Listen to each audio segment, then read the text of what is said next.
सबके प्रणाम बा, नमस्कार बा। आप सबके भाई हम अखिलेश कश्यप, कृष्णा दुबे हमार छोट भाई। तो आप सब एक को शेयर कर दीजा। कल एगो हम लाइव देखनी और लाइव में हमार परम मित्र और जरा के हम बहुत मानीला, जरा से बहुत दिन से हमार संबंध बा, दीपक दिलदार जी। और हमनी के आप सब केहू हम दीपक भाई के एक शब्द उल्टा पुल्टा हमारा लाइव में या फेसबुक पे ना बोली, कैसे कि वो हमारे मित्र हैं। और हमनी के जब हम कुछ ना रही तब से दीपक जी हमके बहुत प्यार करीला, बहुत मानीला। और शुरू से ही हमनी के भले एको गाना ना हम दिले बनी वहाँ के, ना वहाँ के कबो गौले बनी, लेकिन हमनी के प्रेम मोहब्बत बहुत ज़्यादा है। तो वहाँ से हमार बहुत ज़्यादा स्नेह रहेला। कल वहाँ के हमरा पे एगो आरोप लागल बा कि हम चोरी के गाना गवैले बनी। सबसे पहले चीज़ बता देता नहीं दीपक जी, शायद आप भी आप लोग सुपरस्टार हैं, आपको नहीं पता होगा, आपको भी कोई दिया। वो गाना चोरी का नहीं है। हमारे भोजपुरी इंडस्ट्री के बेताज बादशाह फूक देसी स्टार जिनको हम और भोजपुरिया समाज बोलता है, समर सिंह, समर भैया महादेव लिख रहे हैं। भैया के प्रणाम बा, समर भैया के। और बहुत मोहब्बत मिलती है समर भैया से हमको, एक छोटे भाई जैसा हमेशा प्यार मिला है भैया द्वारा और आजीवन मिलता रहेगा, क्योंकि समर भैया फर्गूसन है डायरेक्टर में। तो दीपक दिलदार जी कहत रही कल कि हमार गाना कश्यप जी चुरा ले बानी, कि चुरा ले बानी तना कनी कबो हमरा के वहाँ के भरोसा बा कि कबो शब्द ना बोल सकेला, ना हमसे बोला सकेला। तब ई गाना केहू के चोरी के ना है। ई गाना का रहे कि आप सबके हम बतावत नहीं, देखिए आप सबके सुनावत नहीं। ई गाना हम आज से 2.5-3 महीना पहले, हो सकता दीपक जी ही पहले गौले होगा। सी गाना पहले कोनो लड़का गौले रहे लो, बहुत दिन पहले, 2-2.5 साल पहले। तो हमार बतिया नीमन लागत रहे। हम कहनी कि थोड़ा सा साइकिल पर चढ़ते बानी हो, ये सिर्फ शब्द रहे। हम कहनी कि तहार लड़का, सब कोई अपना करेक्शन करता है, कुछ ना कुछ खोज करते रहते हैं। हम भोजपुरी में हम लोग जो भी हो, दीपक जी भी हुए, चाहे खेसारी भैया हुए, चाहे पवन भैया, कोई भी होता है तो थोड़ा बहुत जो गाना अच्छा लगता है तो उसको क्या करना है। तो वो हमरा नीमन लागल गाना। अभी आप सबके हम सुना देता नहीं। आज से 2 साल हमरा लगा था, 2.5-3 साल पहले ये बहुत लोग गौले बाड़े, कोनो ई चोरी के थोड़े बाकी एक आदमी गौले। हमारा नीमन लागल। तो देखिए आप सबके हम हमारा ठीक लागल तो हम सोचनी कि कुछ पैटर्न तो हमनियों के बनावल जाओ, का पता हमनी के बाज जाओ, हमनियों के बाज जाओ। देखी जाए गाना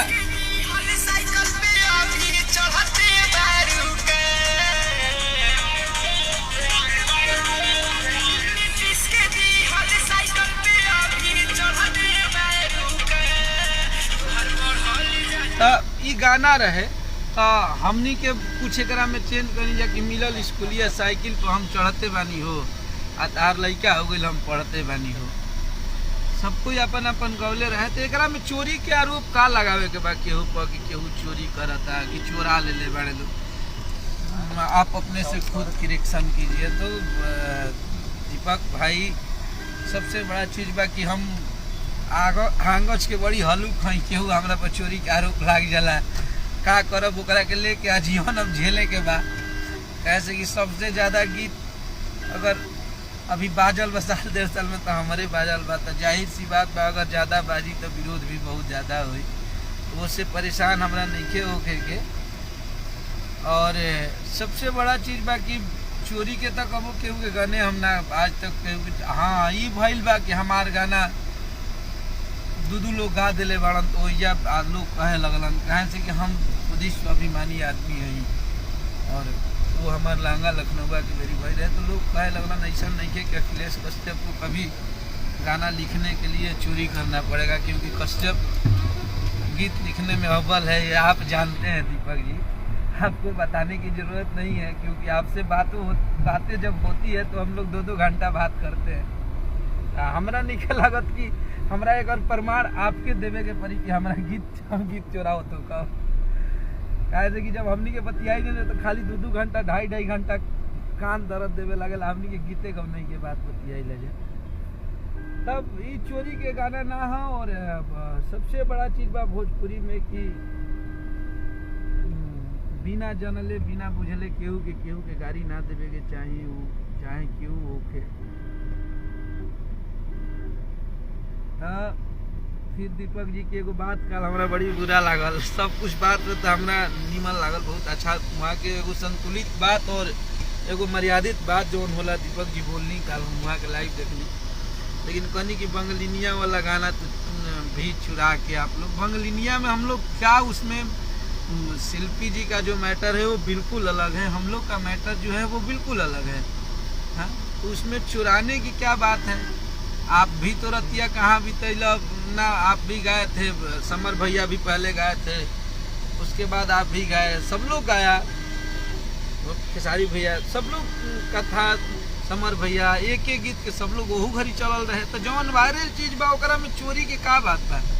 मान लीजिए हम अगर आपका सेम टू सेम उठा के गाते हैं तो आप बोलिए कि हाँ चुरा लिए हैं, या कोई अब बंगलिनिया केहू के बाप के तो बपहस शब्द ना हो कि हम बंगलिनिया यूज कर लेनी, तब कोनो गाना में प्यार यूज भइल बा, तब गाना में प्यार यूजे ना होगा के चाहे कहाँ से कि वो अखिलेश कश्यप ओकरा के 2 बीघा बेच के कीन ले बाड़े, ऐसा तो कोनो सिस्टम नहीं है ना। तो जवन शब्द बा शब्द केहू के बाप के ना हो ओकरा में, लेकिन ढंग तरीका से आदमी के काम करे के चाहिए और अच्छा लागत। और आप हमारे भाई हैं और आजीवन आप हमारे दिल में रहेंगे, क्योंकि आपका एहसान हमारे ऊपर है। मैं भरे लाइव में बोल रहा हूँ, जब हम कुछ नहीं थे तो भी हमारे आप मैरिज में आए थे, हमारे बाबू के छठिहार में आए थे, तो आपसे जो रिश्ता है वो दिल का रिश्ता है।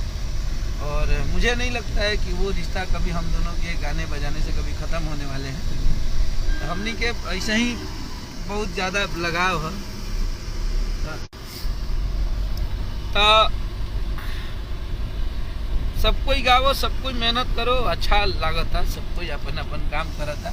एकरा में केहू के गाली ना देवे के चाहिए। और एकरा में तब लोग हमारा पीछे तक आ जाने का है तो लोग बैठा रहता लेके मुद्दा की कब कश्यप के घानी गिरो की कश्यप के गाड़ी दिया जाओ, कश्यप के बारे में 2 शब्द लिख लिया जाओ। खैर महादेव के कृपा बा हमनी पर कि हमनी के अगर वो लायक भगवान बनिले बान कि हमरा के तू गाड़िए देखे, अगर तार चैनल चलता, तार फेसबुक चलता, तो भाई हमार रोज 2 गाड़ी द, शाम के 2 सुबह में अपन चैनल चलावत रहा। भगवान करस कि हमारे दया दृष्टि तारा घरे 2 रुपया आवता न, तो ठीक बा, कोनो बात नहीं है, लेकिन गाली गलौज ना होके के चाहिए।